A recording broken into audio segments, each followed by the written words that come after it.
الحمد لله والصلاة والسلام على رسول الله وأشهد أن لا إله إلا الله وحده لا شريك له وأشهد أن سيدنا محمدا عبده ورسوله وأشهد أنه قد بلغ الرسالة وأدى الأمانة ونصح الأمة وجاهد في سبيل الله حق جهاده حتى أتاه الله اليقين. By the grace of Allah subhanahu wa ta'ala, in the continuation of the series, how to build the Muslim family and how to live as a Muslim family in a non-Muslim culture and to be a positive partner in it. I talked about the major elements of the Muslim character, and I talked about the purpose of the message of Islam, and I talked also about, last week, I talked about the roadmap. What is the direction? What are those regulations that control the way that we live? And we found out that it is in Surah Al-Asr, the major element that do exist. So now, one more thing we need to know is how to now we have a Muslim character, been built the way that Allah subhanahu wa ta'ala wanted, if you understand and apply what's in the message of Islam. Now it comes another issue, which is that issue is this: like anything else in life, when it is moving, you need to maintain it. But here we do not only need to maintain, because we know from Allah subhanahu wa ta'ala, mighty and power, Allah mighty, He is doing the two major processes at the same second. He is doing the process of the growth and the maintenance at the same second. It is if just the maintenance by itself is an issue, it is a miracle by itself. The growing by itself is an issue.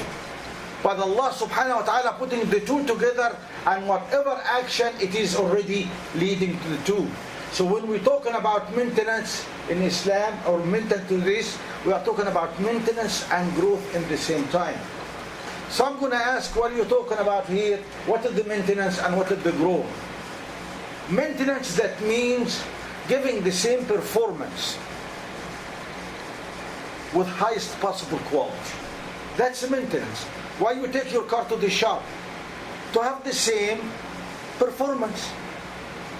But growing means what? Increasing your capability.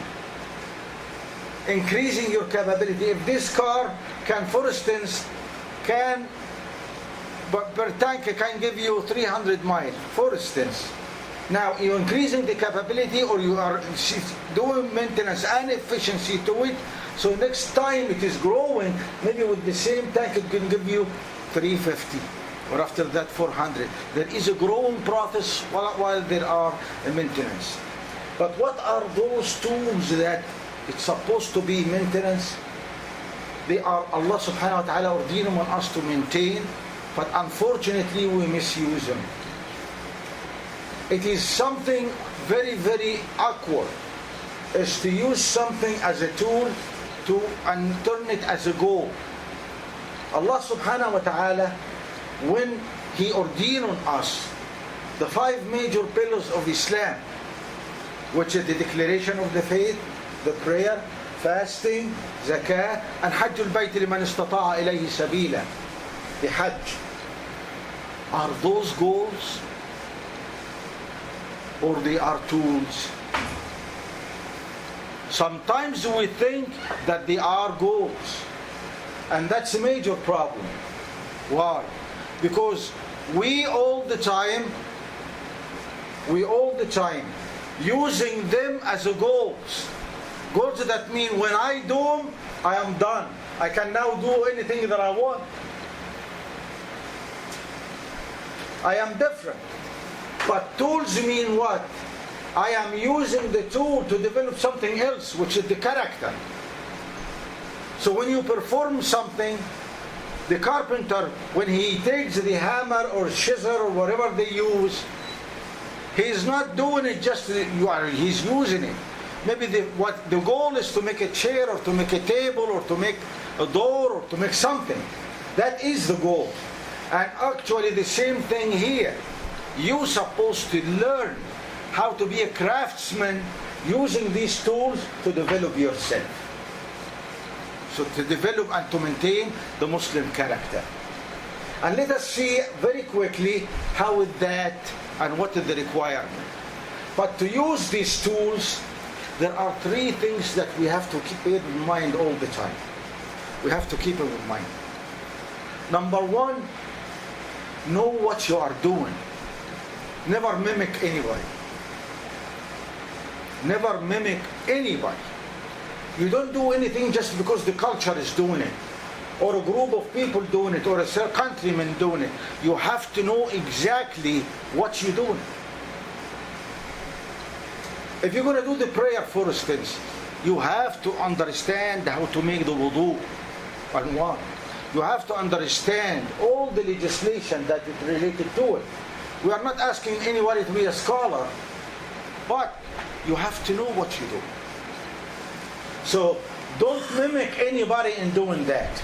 You have to understand how Sayyidina Muhammad alayhi salatu wasalam been doing it, and you do that. The second thing, if I don't know why I'm doing it, what is the purpose of doing it? I have to know the goal. And we're going to know some of those goals today, inshallah. What is the goal? What am I getting out of it? What is the benefit? And I have to have something out of it. Or otherwise, why should I do it? The third thing that has got to be in my mind, what will happen if I don't do it? If I don't do it, it is equal like what I did it. If I did or I didn't, it wouldn't make any difference. Why should I bother? I have to know and all the time keep life how to do, why I am doing it, and what will happen if I don't do it. Now, let us take those 5 major pillars that Allah subhanahu wa ta'ala ordained on us. The first one, the declaration of the faith, ash-shahada. Ash-shahada by its own self is going to take a lot more khubbah. But I'm going to try to make it very, very simple and basic. What does the shahada means? Are you testifying when you say La ilaha illallah Muhammad Rasulullah? If that's what it means? Only? What is it that added or benefit when I come and say sun is out today? Sun is out anyway. What is that I benefit out of this? Or somebody, it is there. So I testify that there is existence of Allah subhanahu wa ta'ala. Allah exists anyway. Allah exists anyway. When I come and say Muhammad Rasulullah alayhi salatu wassalam, Muhammad Rasulullah anyway. It doesn't have to be the Muslim that they will try to prove it, because scientifically now it won't prove it. Regardless of how this area is handled and dealt with, and how the scholars and philosophers, at least in the last 2 centuries, what they've been doing about that issue. But what is the bottom line of it? What does the word shahada means? It is not only the declaration of those 2 facts, but it is a contract. You are saying, I am committing myself. La ilaha. Ilaha, that means what? The one that I'll submit to. That means I submit to none but Allah subhanahu wa ta'ala. Or by another word, to make it, because submission, the essence of the backbone of submission means what? Obeying. I shall not obey none but Allah subhanahu wa ta'ala. وَالَّذِينَ قَالُوا سَمِعْنَا وَأَطَعْنَا. We hear, we obey. So the shahada, the first part, you are saying, I shall obey Allah subhanahu wa ta'ala according and following the footsteps of who? Muhammad ibn Abdullah sallallahu alayhi wa sallam. That is the La ilaha illallah. If their obligations got generated out of that contract, yes. Definitely there is some obligations came out of that contract. Number one, you have to do your best You have to do, as long as you are alive, you have to do your best to learn and to apply. To learn what Allah subhanahu wa ta'ala wants you to do and what Allah does not want you to do, and apply the way that Muhammad ibn Abdullah sallallahu alayhi wa sallam did it. فَكَانَ لَكُمْ أُسْوَةٌ حَسَنَةٌ قد كان لكم في رسول الله أسوة حسنة لمن كان يرجو الله واليوم الآخر وذكر الله كثيرا. You have the best role example in who? In Muhammad ibn Abdullah sallallahu alayhi wa sallam. So that's the first obligation, that you will do your best to learn and apply. Second, you will do your best to propagate. You will do yourself your best to propagate by al-qudwa al-hasana, not by only talking or conversation or debating, but your behavior gonna propagate. Why that person he is so honest? Because he's a Muslim. Why that person is truthful? He's a Muslim. Why he's not alcoholic or he does not drink? Because he's a Muslim or she's a Muslim. Why they have a good families? Because they are Muslims. Let the people know what the word is. Be a demonstration. So your job is to be a demonstration to the teaching of Islam. And unfortunately for the people that they go and change their names and try to imitate, to fit in any given society or any given community, you don't know how much you are losing. You are losing overwhelming. You are losing your ID, you are losing yourself. Anything else you can recover, but when you lose yourself, that is really the fatal loss. Even if you're still breathing and eating and drinking and walking and whatever. The fourth obligation that you have to do, defend on it. Let us face it. Outside that place here, right there, everybody having a negative profile about Islam and Muslim. Who's going to correct that? You, me, you, and you, and you, and you, and everyone. That's our obligation. Our obligation is to change the negative profile. Everyone according to his mean and according to his limit. Being a good neighbor, you are defending on your faith. Doing something, following the footsteps of Sayyidina Muhammad sallallahu alayhi wa sallam, you are doing, changing the negative profile. But taking the back seat and let somebody else doing it, and we don't know yet who is that next person that he will do it. Unfortunately, there is a lot of objective people that now they study and they know and they do. They are active in the area of changing negative profile. But they are taking it from another angle, which is the citizenship and the legal rights, and all the citizens have the same rights and the right to worship. But the Muslims themselves, they really need to catch up. In this area, we all. And this is not the job of a learned people or the imams or whatever. Every single one of us is responsible for that. And we will be asked about that. So when you say La ilaha illallah Muhammad Rasulullah, it is not just a word or declaration. Listen to this. If it is an issue of recognition, what did the shaitan said? وَلَا عِزَّتِكَ لَأَغْوِيَنَّهُمْ أَجْمَعِينَ. Is that recognition or not recognition? Is that acknowledgement or not acknowledgement? The shaitan saying to Allah subhanahu wa ta'ala, by your mighty and glory, which is Aziz. It means what? I acknowledge, I know, I testify that none can conquer you or conquer your will. None can conquer you or conquer your will. He is swearing by that.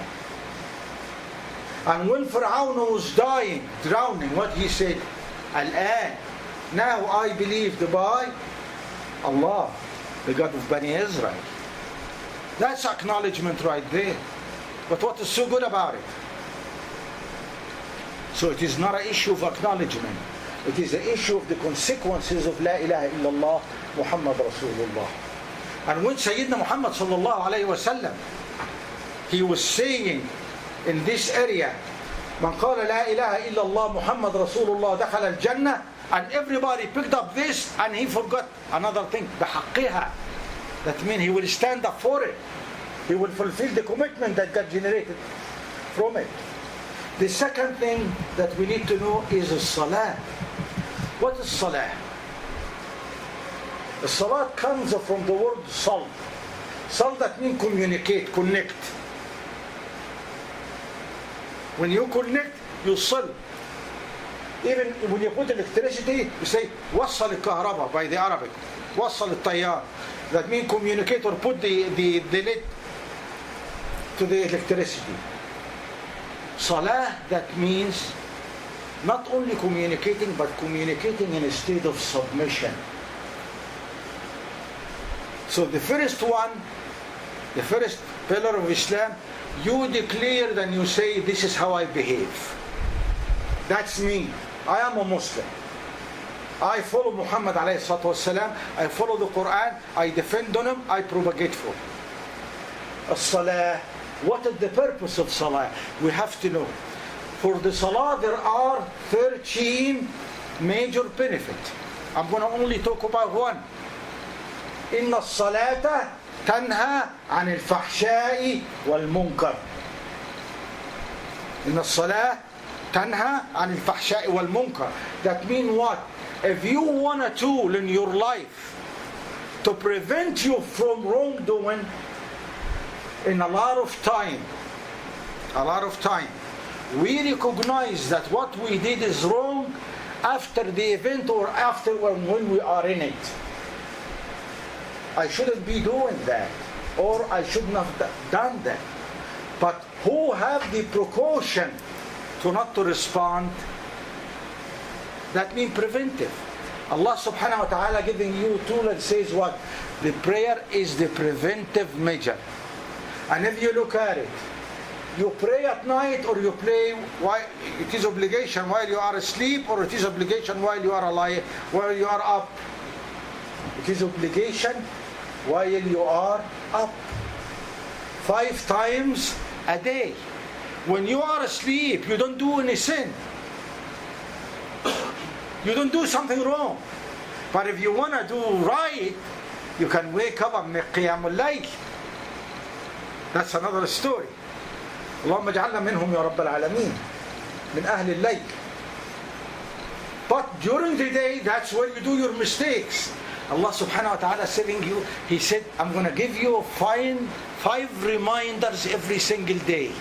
Those 5 reminders will do what? You can get tempted.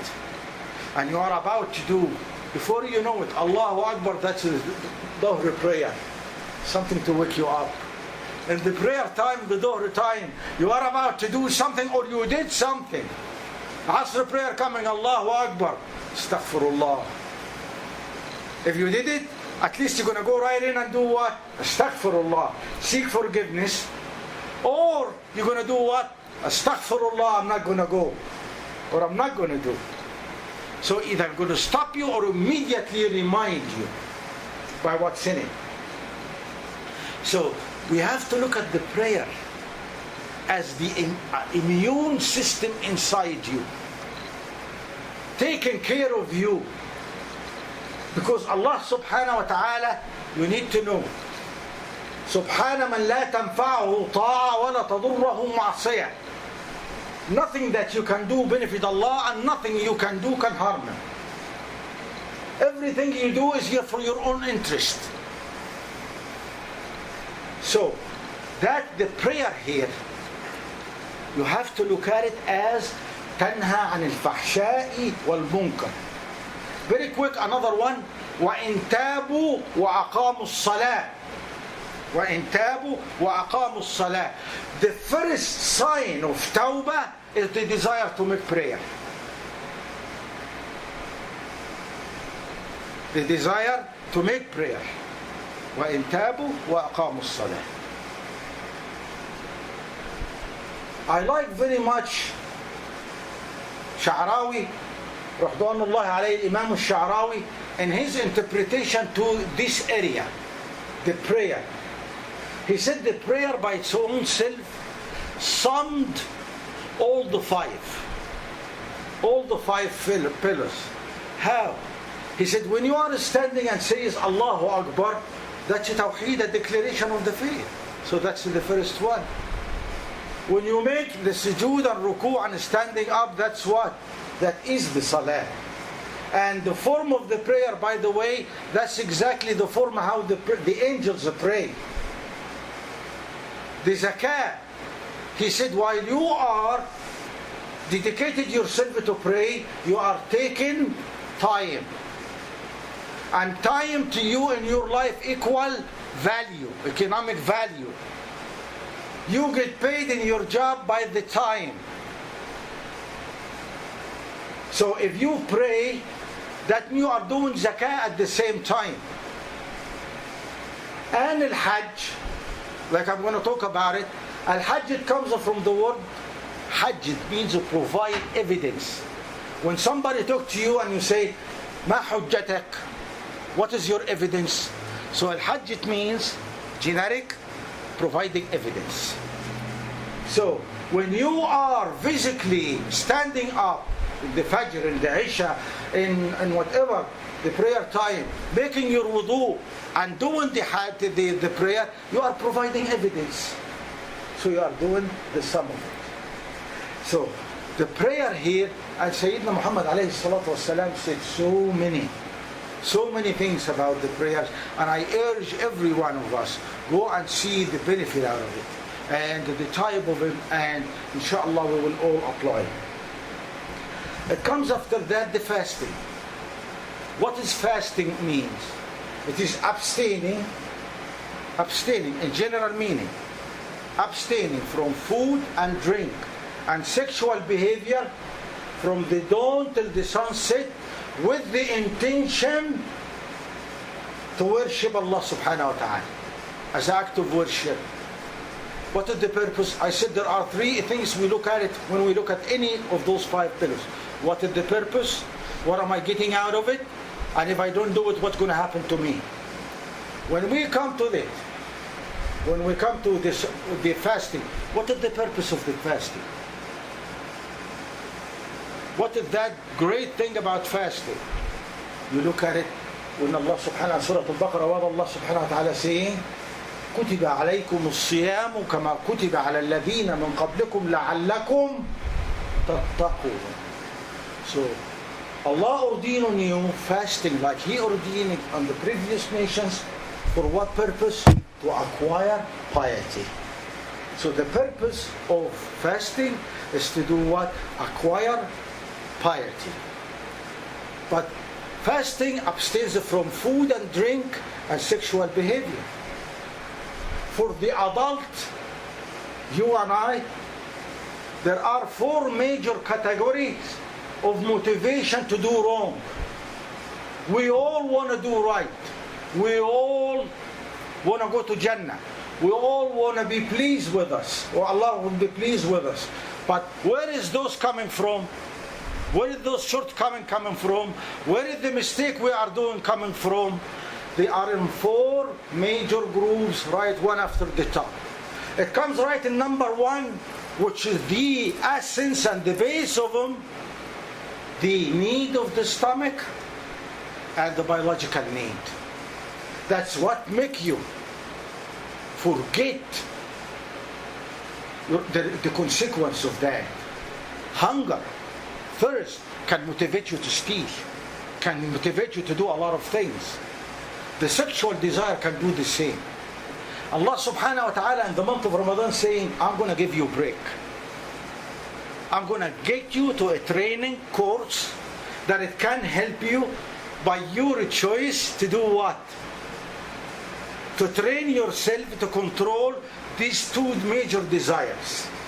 Eating and drinking that make you disobey Allah, and the sexual behavior that make you disobey Allah. And not only that, the generosity of Allah subhanahu wa ta'ala, He's saying, I'm not only going to train you, I'm not going to only show you how you're going to solve your problem, also I'm going to get you paid. I'm going to pay you for training you. So for doing it, I'm rewarding you. And I'm going to multiply and multiply so you can catch up wherever you missed it before. Look at the opportunity of fasting. Do you think the people there, they fast Monday and Thursdays every year, and they must the last 3 days, 13, 14, 15, whatever, in the middle of the month, and in different occasions? Do you think those people, they are really got some kind of a problem and they like to be hungry and they like to be thirsty? This year we broke a fast 8:45, and it was hot and it was whatever. But you end up being what? You end up saying to yourself, if I can say no to the lawful, I can say no to the forbidden. If I can say no to the eat and drink which is halal, I can say no to my spouse, and it's considered, I definitely can say no to haram. If I can say no and I proved it, I'm not going to be trained for it. I'm already trained for it. I've been already doing it. I can say no to the halal, the lawful. Don't you think I'd be able to say no to the forbiddens? That's the purpose of fasting. Zakah. What does zakah mean? Zakah means purifying. When you're doing the process of zakah, that means you are purifying. Taking whatever foreign substance away from the object, from whatever that is. So, for you, when Allah subhanahu wa ta'ala ordaining zakah, that means you are purifying yourself. Who is not number one in his or her life? Name of the game is I'm number one. Being number one is alright. That's part of the mechanic of surviving. Being number one, it is not bad. It is not, as long as you are alive. Look for number one, but you got to know who is number one. How you define number one. But the most important things, live and let others live. You have to understand that you are not the only one, because in the rizq theory and fiqh and sharia, there is a major principles in it. It says what? Allah subhanahu wa ta'ala provide to the non-able through the able. Allah subhanahu wa ta'ala dedicate and give the able not to him, but to him and to whomever not around him not able. Sick, elders, children, orphans, widows, all of non-ables. When Allah subhanahu wa ta'ala send you rizq, you have to find out for every single unit, every single dollar.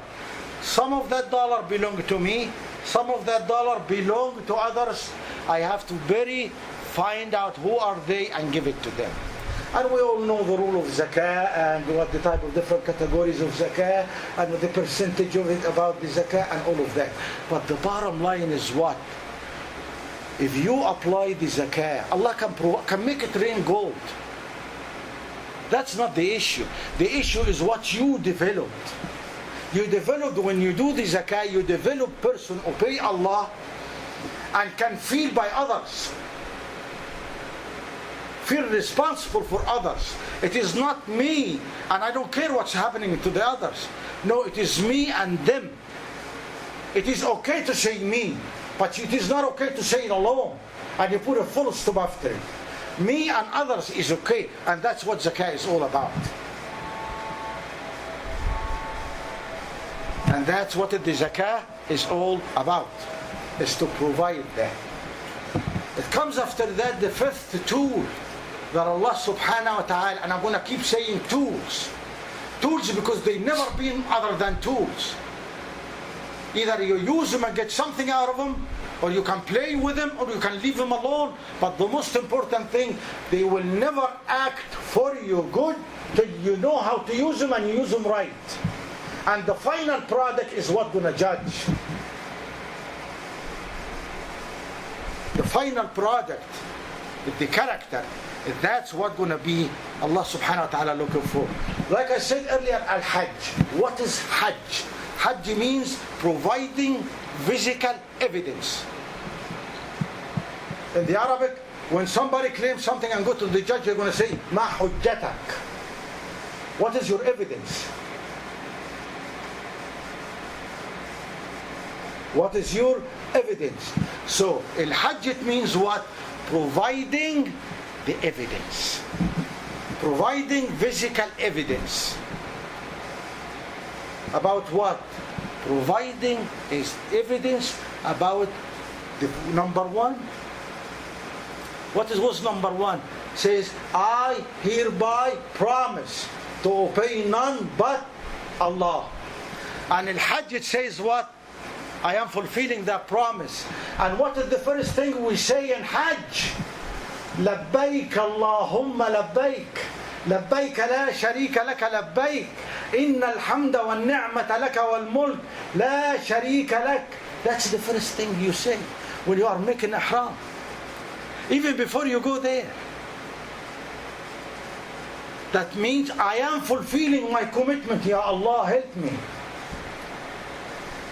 So, Al-Hajj is providing a physical evidence about the authentication of your Iman and authentication of your promise in La ilaha illallah Muhammad Rasulullah. Let us seek from Allah subhanahu wa ta'ala forgiveness and guidance and blessing. Ask Allah to forgive all our sin, all our mistakes, and all our shortcomings, and help us to be a better Muslim. And give us the wisdom and the courage to study the teaching of Sayyidina Muhammad sallallahu alayhi wa sallam and the teaching of the Quran and apply them in our life so we can live in peace and die in peace, and in the hereafter inshallah will be in peace and among the companion of Sayyidina Muhammad sallallahu alayhi wa sallam.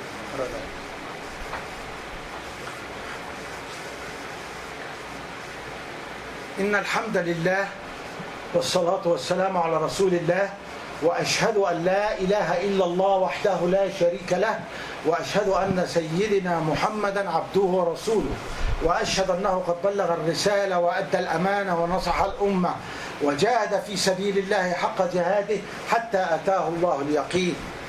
I want to talk a little bit about the Hajj, just the Hajj here. Al-Hajj, now we all agree that it is a providing physical evidence. But when we're going to come to the issue, how I'm going to provide the physical evidence? You will never find two people who will agree to it. Everybody got his own way of doing things, expressing himself or herself, and whatever they said. Allah subhanahu wa ta'ala said, okay, you want to provide the evidence? I'm going to show you how to provide the evidence. I'm going to give you evidence that it was accepted by Allah subhanahu wa ta'ala and it was performed by a whole entire family. It is not one, that means it can be done by the whole family. There is a family provided the evidence for the Hajj, for the unconditional obedience to Allah subhanahu wa ta'ala. If you want to do it, follow the footsteps of this family. Do like what they said, what they did. What did this family, what is the name of this family, and what did this family did? This is the family of Sayyidina Ibrahim alayhi salam. First of all, listen to this. وَإِذْ قَالَ لَهُ رَبُّهُ أَسْلِمْ قَالَ أَسْلَمْتُ لِرَبِّ الْعَالَمِينَ. He was on the stage of one of being very extremely knowledgeable about Allah subhanahu wa ta'ala. So what is the issue about Islam here? He already acknowledged, he already challenged, he already did whatever. He already declared a war against the shirk. And the people did to him whatever he did. So what is the issue about Islam? Does that mean what? When it comes to it, I am here to execute Allah's will regardless what this will is. There is no more will to Ibrahim. What Ibrahim wants is not an issue. How it's going to cost is not an issue. The most important, what Allah wants. And when I do it, please accept. This is my problem. My problem is doing it and hope that Allah subhanahu wa ta'ala will accept. Let us see a demonstration to the submission. The state of submission here. Number one, after all the bright, clear, very good history for a man in belief and fighting for belief and Sayyidina Ibrahim alayhi salam, he get his son Ismail, he was 86 years old. Now you can imagine how much love he got for that baby. And his mother,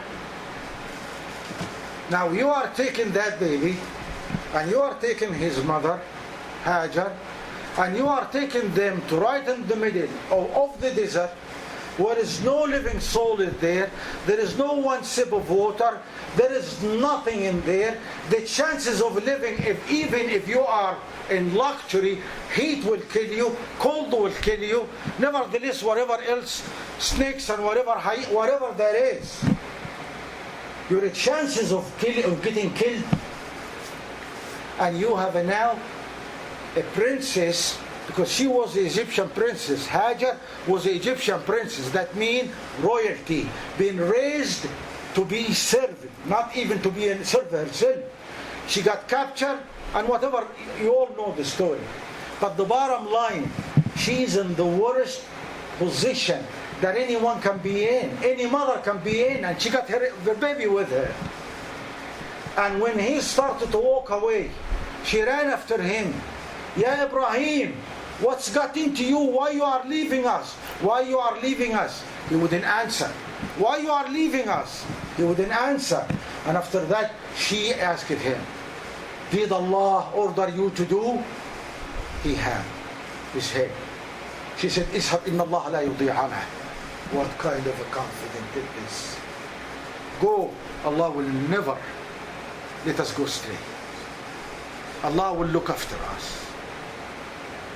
What does reality say? You are dead. What did the confidence say? What did the belief say?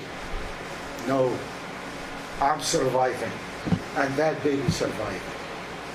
Can you imagine for a second what's going on in Ibrahim heart? In Hajar heart?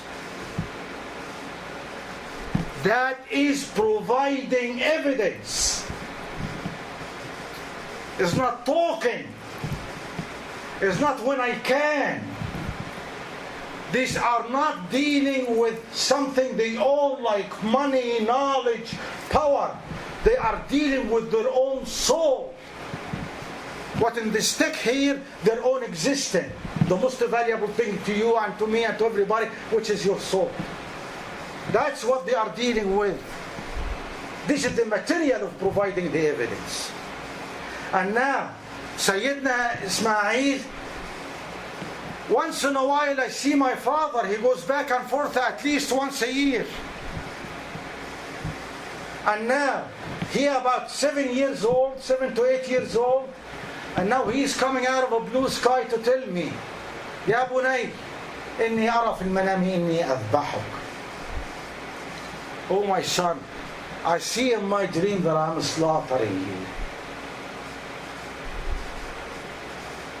Look at the type, what kind of a belief Ibrahim has in his heart. He is not been asked, give your son to death, but he even get the most dear one to you to by your own hand to do it. Not to kill, not to have him killed, but you the one who will execute it. You are the one who will do it. Is that a providing evidence or not providing evidence? And if that is not providing evidence, what can be providing evidence? If that not a certificate of sincerity and loyalty and love to Allah subhanahu wa ta'ala, what those will be? So now we know what the mother did. And now we know there are another trial to the father and to the mother again. But look at the child that got raised with the good father and the good mother. أم حسبتم أنا خلقناكم لاعبين. Allah subhanahu wa ta'ala give you children just to give you children. This is a responsibility and a contract and a commitment. You have a child.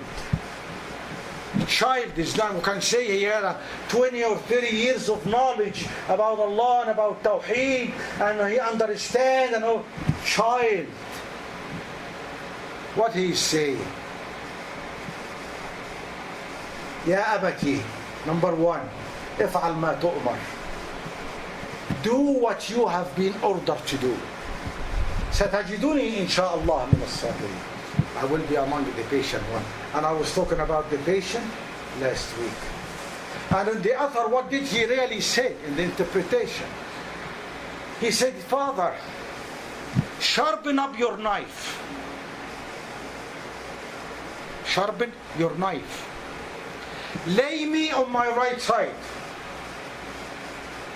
Come from my back. Don't come from my front. When you lay me on my side, come from my back. And do what you've been ordered to do. Why he's saying that? He said, I am afraid when you are doing what you've been ordered to do, your eyes, if you come from the front, your eyes will have a contact, or my eyes, you will change your heart. Or you will be reluctant or slow in doing it. That means I want you to execute Allah's command as soon as possible. And doing it without regret. With my whole due respect to everyone, that can show you the quality of the Muslim child, and these are the qualities that you and I will be asked, and the mothers will be asked about. And don't come and tell me these are some kind of angels. They are a human being, they suffer like you do, they love like you do, they cry like you do, and they smile like you do. But they did the job the way that Allah subhanahu wa ta'ala wanted. Allah bless their families and bless their children, and He gave you example. Look at the level of the belief that child is doing. What kind of attitude, what kind of a principle the mother put in his heart.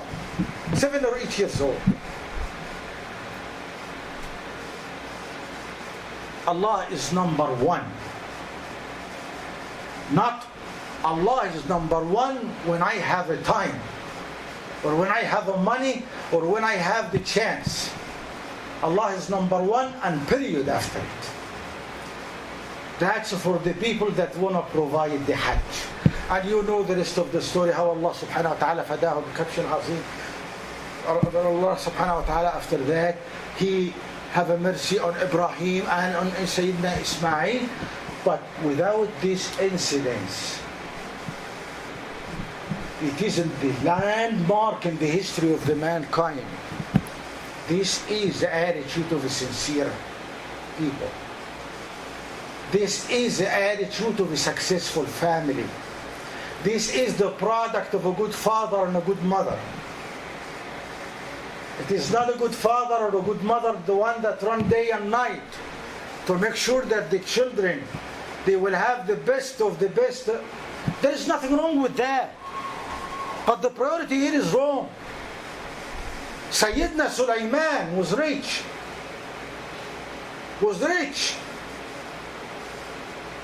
And even when he made dua, he said what? Allah, give me a kingdom. None will have after me. And he was.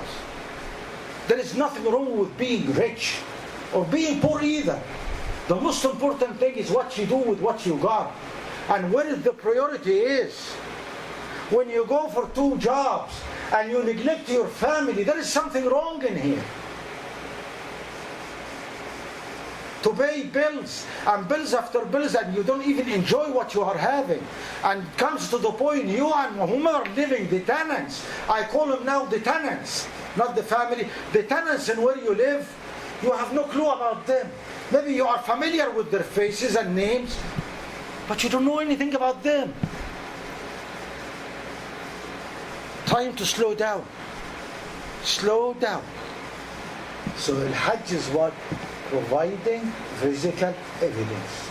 How you are, what is the measure to do that? Look at the family of Sayyidina Ibrahim. And that's immediately now going to open, because very close inshallah, it's going to come the khutbah, if Allah subhanahu wa ta'ala will, about how to prepare yourself to be a head of a household. And when I say a head of a household, I don't mean a man only.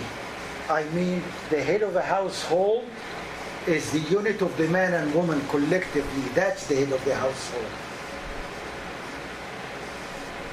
And how to deal and how to start to formulate the house, what is the character, what even should be in your home. And after that, inshallah, Sayyidina Muhammad sallallahu alayhi wa sallam put the categories and put how to raise your children. Inshallah, it will be part of all of that.